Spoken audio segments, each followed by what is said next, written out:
Hello, YouTube. The purpose of today's video is to talk about detractors who actually hurt the causes of Fort Hood survivors that are trying to break that barrier to be heard about the things that have happened to them.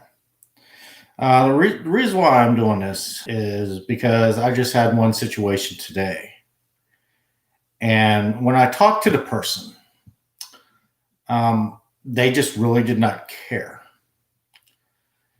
So, Melissa, you know who you are. And I'm not going to use last names because even though that I disagree with you, I'm not going to be sending people your way to give you a hard time. I'm going to let the audience listen to me and have it left with me.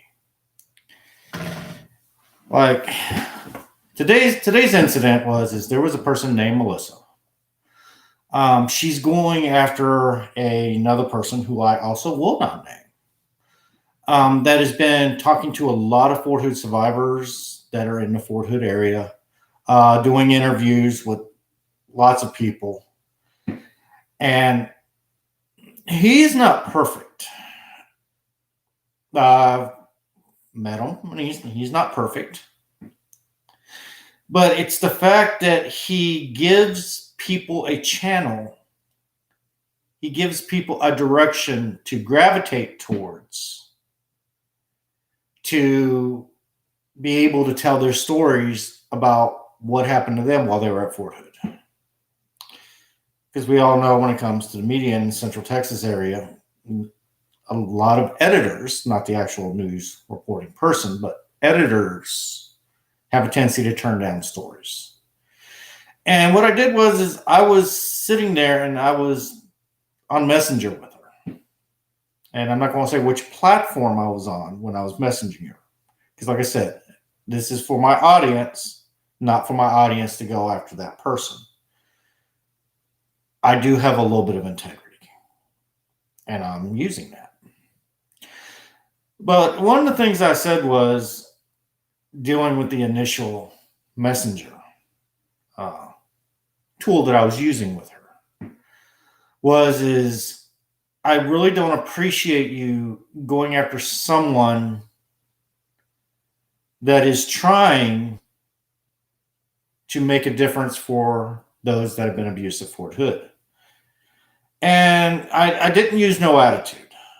I just told Melissa, I understand that you're wanting to go after this person because they don't have a perfect past. I got that. I can understand that. But you have to think 5 steps ahead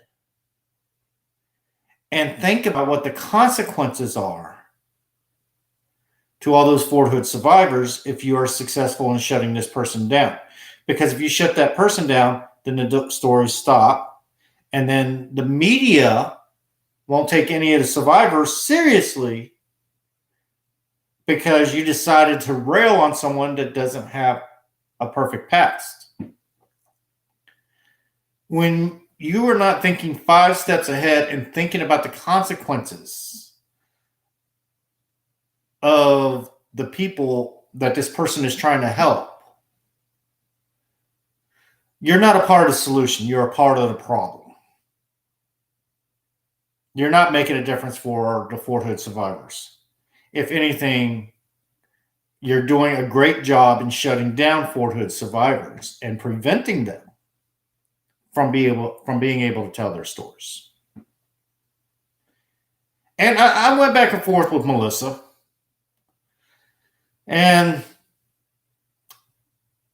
she didn't care. She did not care how many people she has to go through and hurt in order to get to that one person.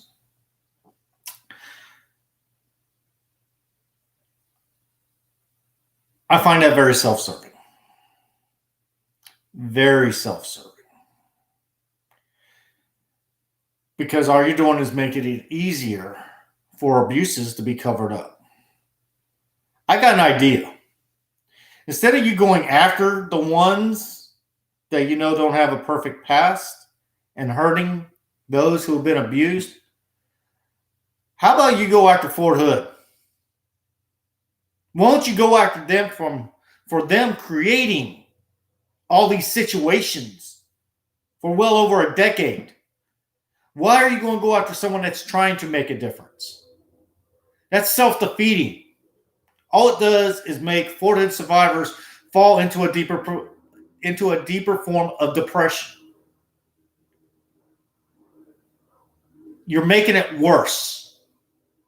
You are. Yes, Melissa, you're making it worse. And I could not articulate enough to her that is exactly what she was doing because she was so fixated. And if it's not her, it's hundreds, even thousands of people that'll sit there and leave comments when you sit there and say, yes, this is what happened to me at Fort Hood. And they sit there and say, oh, no, it didn't happen that way. No, it couldn't have happened that way. No, you're a liar. I mean, you can't win for nothing. You can't. You're getting hit on two sides. You're getting hit by those people that are saying, no, you did not go through that and calling you a liar and everything else. And you're getting hit by those people like Melissa that are going after others who do take you seriously, say, you know, hey, this is a forum where everybody can come to and sit there and say their stories. You're going after them. So it's a catch-22. You don't win. It's either people attacking you directly, or when people do take you seriously, other people are going after them to shut them down to where you can't be heard. I think as a public, I think we need to really think 4 or 5 steps ahead about the consequences of our actions. Because there's obviously people like Melissa that don't. And that's sad. And that is what really hurts and allows all this to continue from year to year. I just thought I'd share a few thoughts with y'all tonight and let y'all make your own decisions and leave your own comments. But if you're going to ask me, what is this Melissa's last name, or what is this guy that I'm talking about that is helping the other families? I'm telling you right now, I'm not going to answer those questions. I'm not. Because I'm not going to make it about that other person, whether it be Melissa or the other guy. I'm not. This is my forum. It stays on my forum. And that is how it is done. I don't allow things to branch out. So you all have a good night.